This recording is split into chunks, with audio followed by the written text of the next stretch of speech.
உலகெங்கிலும் வாழும் லட்சக்கணக்கான கோடிக்கணக்கான புரட்சித் தலைவர் ரசிகர்கள் பக்தர்களுக்கு இனிய வணக்கங்கள். புரட்சித் தலைவர் வழியில் தம்பி தளபதி விஜய் அவர்களின் நல்லாட்சி பல்லாண்டு வாழ்க. அதாவது பாருங்க, நம்ம தமிழ்நாட்டை இந்த கடந்த மாண்ட கட்சிகளுடைய செயல்களால், அதாவது பணம் சம்பாதிக்குங்கிற செயல்களால் போதை பழக்கம் அதாவது புறையோடி போச்சுன்னே சொல்லலாம். அந்த அளவுக்கு எங்கே பாரு போதை போதை போதை. இவங்களெல்லாம் நம்ம எந்த லிஸ்ட்டில் சேர்த்துறதுன்னு தெரியல. அதாவது எங்கே பார்த்தாலும், இங்கே மட்டும் இல்லை, இங்கேருந்து கடத்தி கொண்டு போகிறான் கேரளாவுக்கு. அங்கே என்னன்னா வயதான 70 வயசான தாய் தந்தையரை கத்தியால் குத்தி கொண்டுட்டு என்னன்னு பார்த்தா போதை பழக்கம், பணம் கேட்டால் கொடுக்கலைங்கிறான். அடுத்து என்னன்னா அவங்கள சொர்க்கத்துக்கு அனுப்பி வச்சேங்கிறான். பெற்றோர்கள், நம்மளை பெற்ற பெற்றோர்களை யாராவது கொள்ளுவாங்களா? அப்போ இந்த போதை எந்த அளவுக்கு இருக்குதுங்கிறது இதில் நம்ம பார்க்கும்போது முக்கியமாக ஒன்று கவனிக்கணும். அதாவது ஜாபர் சாதிக் அந்த ஒரு நபரால் எவ்வளோ பெரிய நெட்வொர்க் தெரியுங்களா? நம்ம நாட்டையே கெடுத்து குட்டிச்சவராக்குன அந்த குரூப். அவங்க சொல்லிக்கிறாங்க, என்ன சொல்கிறாங்க, இப்போ இங்கே தமிழ்நாட்டில் ஒரு கம்பெனி மாதிரி வச்சு இங்கே தான் அத்தனையும் உருவாகியிருக்கு, அதை கண்டுபிடிக்க துப்பு கிடையாது அப்படின்னு நினச்சிட்டு இருக்கோம் நம்ம. அதெல்லாம் இல்லை, எல்லா விவரமும் தெரியும் அவங்களுக்கு. இந்த மாண்ட கட்சிக்கு எல்லாமே தெரியும். அவங்களெல்லாம் வளர்த்தி ஆளாக்கி, அவங்களுக்கு தேவை பணம் தானே. நம்ம கல்லாப்பட்டியில் பணம் எவ்வளோ சேருது அப்படிங்கிறது தான் அவங்களுடைய திட்டம்.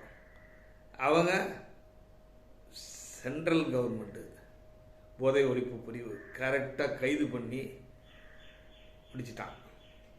பிடிச்ச உடனே இதுக்கு இந்த விஷயத்தை அமைச்சர் ஆதவ அர்ஜுனா அவர்கள் தெளிவாக சொல்கிறார்.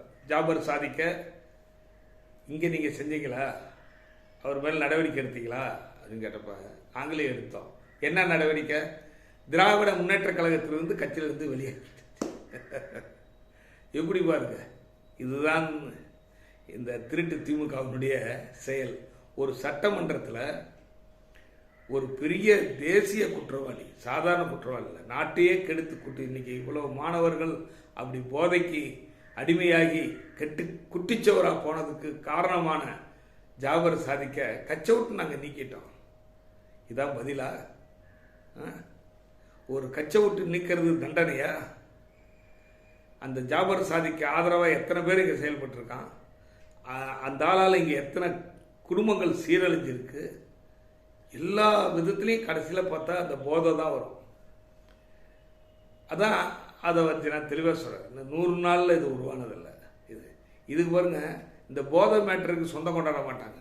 எங்களுடைய நலத்திட்டங்களை நீங்கள் செயல்படுத்தி பிராண்டு பேரை மாற்றி நீங்கள் லேபிளை மாற்றி போடுறீங்க. உங்களுடைய நலத்திட்டங்கள் எதுவுமே கிடையாது மாண்ட கட்சிகளுக்கு. இன்றைக்கி சொல்கிறேன், ஒரே ஒரு திட்டம் தான், இந்த போதைங்கிற திட்டம் தான். இந்த திட்டத்தை ஒத்துக்குங்க. நீங்கள் இன்னொருத்தர் கேள்வி, அதான் கரெக்டாக பாருங்க, அவங்களே மாட்டிக்கிறாங்க. அமைச்சர் அவர்கள் இது போதை மருந்தை பயன்படுத்தினது வீடியோ வெளியாச்சு, என்ன நடவடிக்கை எடுத்தீங்க? தெளிவாக அமைச்சர் சொன்னார், ஒரே வரி தான், இது நடந்தது. நான் விளக்க ஏற்கனவே சொல்லிட்டேன். பிள்ளைங்களுக்கு குழந்தைகளுக்கு மாத்திரை கொடுக்கறது உடச்சி கொடுப்பாங்க, அது ஏதோ ஒன்று, அது இருக்கட்டும், அப்புறம் பேசிக்கலாம். அன்னைக்கு நடந்தது திராவிட முன்னேற்ற கழக ஆட்சி தானே.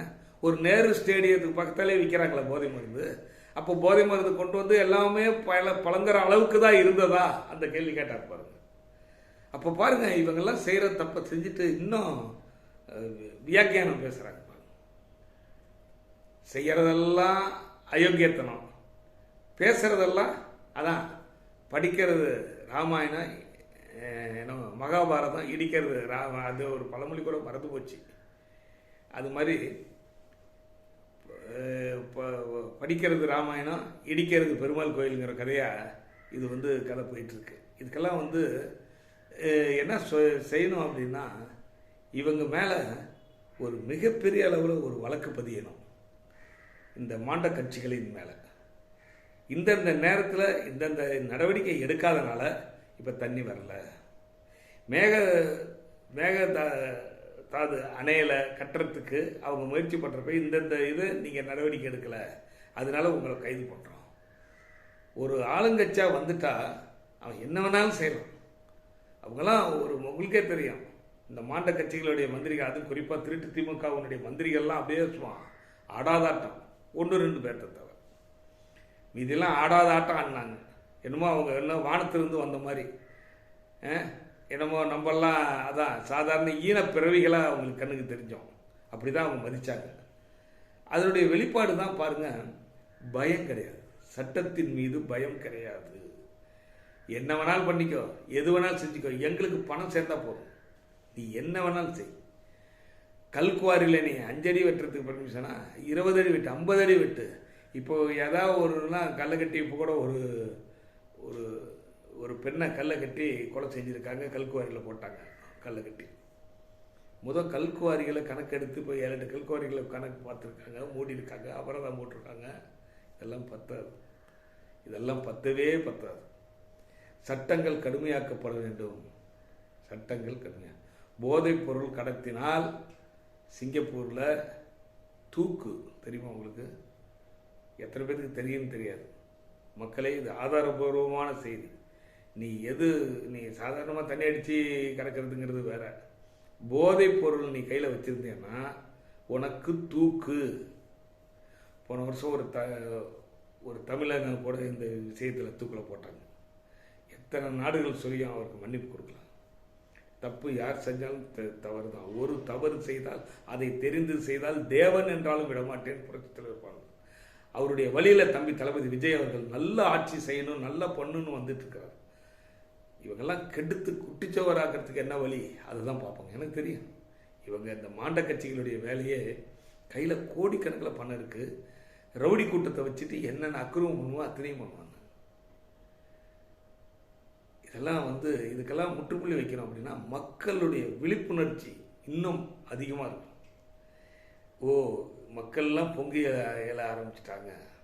இனிமேல் சாதாரணம் எந்த அலுவலகத்திலேயாவது போனீங்கன்னா மரியாதையாக உட்காந்து வச்சு, அதான் ரிஜிஸ்டர் ஆஃபீஸ் எடுத்துங்க, உட்கார வச்சு உங்களை பேசுனாங்களா இது வரைக்கும்? என்ன எங்கே வாங்குறீங்க, இடம் எங்கே விற்கிறீங்க, என்ன பண்ணுறீங்க, இப்படி தானே கேட்டாங்க. பொதுவாக சொல்கிறேன். இப்போ உட்காருங்க, அங்கே ஆப்போசிட்லேயே ஒரு 10 சேர் போட்டு வச்சுருக்காங்க. ஒவ்வொரு ரிஜிஸ்டர் ஆஃபீஸ்லேயே ரிஜிஸ்டர் பக்கத்தாலேயே 10 சேர். என்னைக்கு இருந்தது?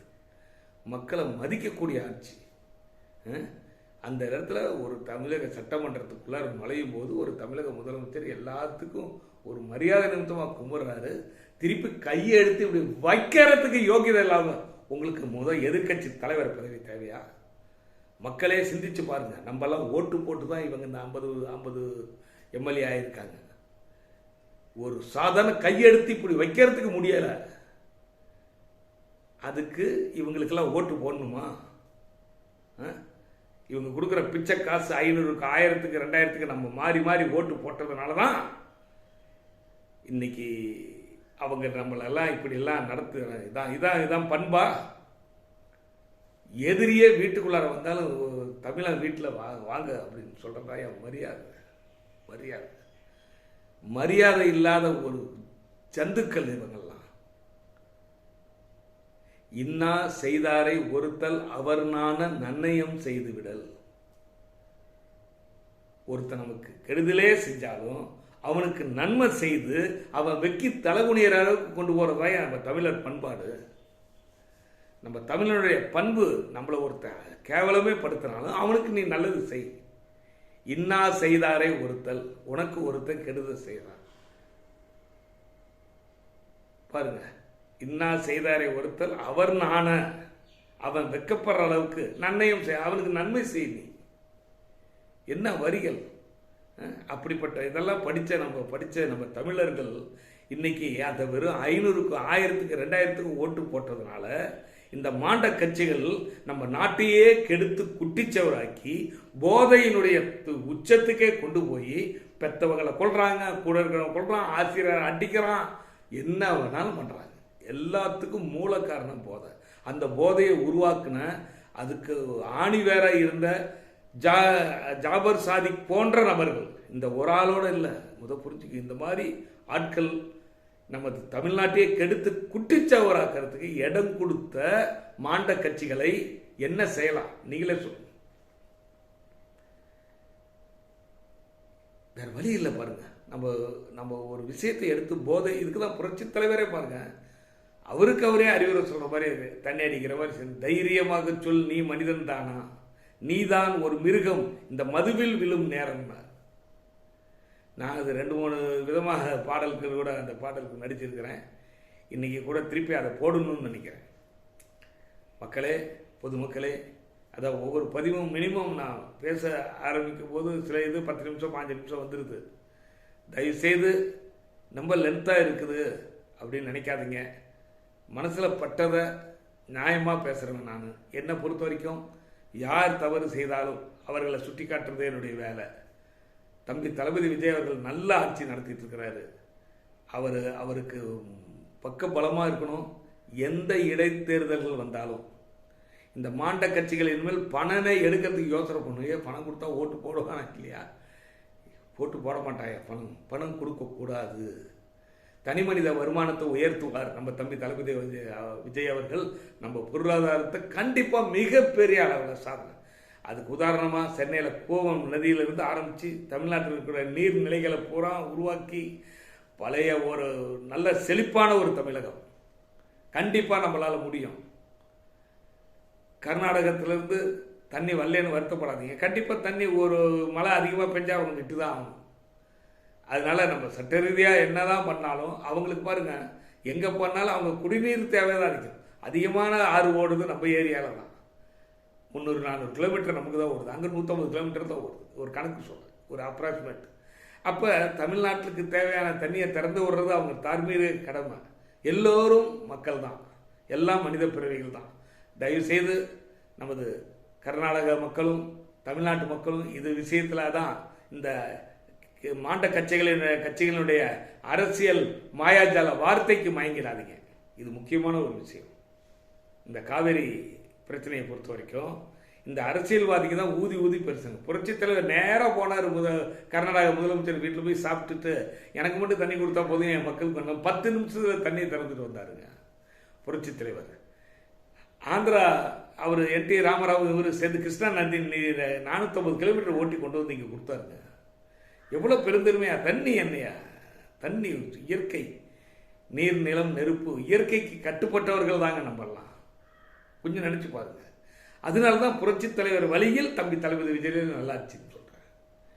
அவரு தம்பி தளபதி விஜய் என்ன சொன்னார்? ஒரு பைசா அரசாங்க பணத்தை தொட மாட்டேன். தொட்டவனை எதை தின்னுத்து ஏப்ப விட்டுட்டாங்களே அவங்கள இனிமேல் அதான் துஷ்டனை கண்டா துற விலக. நம்ம ஏற்கனவே 2-3 தடவை சொல்லிட்டு அந்த வார்த்தை. அதாவது அவெல்லாம் ஒதுக்கிட்டு நம்ம வேலையை பார்ப்போம். நம்ம இருக்கிற இனிமேல் ஆட்சி இந்த மாதிரி நம்மளுடைய பணம் நமக்கே பயன்பாட்டில் நம்ம கொடுக்குற ஒவ்வொரு வரியும் திருப்பி மக்களுக்கே பயன்பாடாக இருக்கட்டும் தான் பாடுபட்டு இருக்காங்க இப்போ இருக்கிற தமிழக வெற்றி கழகத்தினுடைய அமைச்சர்கள் எல்லாமே. அவங்களுக்கு நம்ம அதிகாரிகள் முழுசாக ஒத்துழைப்பு கொடுக்கணும். முதல் அரசாங்க அதிகாரிகள் இந்த லஞ்ச மேட்டரில் கொஞ்சம் சம்பாதிச்ச வரைக்கும் போதும்னு நினச்சிக்கிங்க. இல்லை வேறு வழி இல்லைன்னா அப்புறம் உங்களெல்லாம் நாங்கள்லாம் திருத்த வேண்டியதாக இருக்கும். இது நல்லதோ கெட்டதோ இந்த மாண்ட கட்சிகளோடு போட்டும் இந்த லஞ்ச லாவணியமும் போட்டும் சமதர்மம் சமுதாயங்கிறது என்ன? இன்னைக்கு 70 வயசுக்கு மேலே இருக்கிறவங்களுக்கெல்லாம் ஒரு நல்ல நவீன மருத்துவமனைகள் 10-20 கட்டுறதா சொல்லியிருக்காங்க சட்டமன்றத்தில். எல்லாம் நல்லா இருக்கணும். எல்லாரும் நல்லா இருந்தால் தாங்க நாடு நல்லா இருக்கும். செழிப்பான ஒரு பூமி இருக்கிற இடத்துல வறண்டு போய் கிடந்ததுன்னா என்ன பிரயோஜனம் சொல்லுங்க பார்க்கலாம். காவேரி ஆற்றுல தண்ணி கரபுரண்டு ஓடிட்டு இருந்ததுன்னா, நான் ஏற்கனவே சொன்னதான், எவ்வளோ ஓடுனாலும் சரி தண்ணி ஓடுச்சுன்னா இவங்களால மண்ணல்ல முடியாது. ஃபோன் பண்ணி தண்ணி விடாதேன்னு கூட மாண்ட கட்சிகள் சொல்லியிருப்பாங்க. கேவலம் பணத்துக்காக எத்தனை கோடி எத்தனை லட்சம் கோடி அழுத்திட்டு இன்னும் அவங்க எப்படி பேசுகிறாங்க. ஒரு முதலமைச்சர் வரப்ப கையெடுத்து கும்பிடம் கையை 2 கை கூப்புறதுக்கு முடியாத ஒரு தரலாமா தமிழ்நாட்டுக்கு நல்லது செய்ய போகிறாரு. காழ்ப்புணர்ச்சி இந்த மாதிரி ஆளுகள்லாம் இந்த மாதிரி இதுக்கெல்லாம் முற்றுப்புள்ளி வைக்கணும். புரட்சித் தலைவர் வழியில் தம்பி தளபதி புரட்சித் தளபதி விஜய் அவர்களுடைய ஆட்சி நல்லாட்சி பல்லாண்டு வாழ்க. புரட்சித் தலைவர் வழியில் சமதர்ம சமுதாயம் படைப்போம். இயன்றவரை செய்வோம் ஏழை எளிய மக்களுக்கு. புரட்சித் தலைவர் நாமும் வாழ்க. வணக்கம்.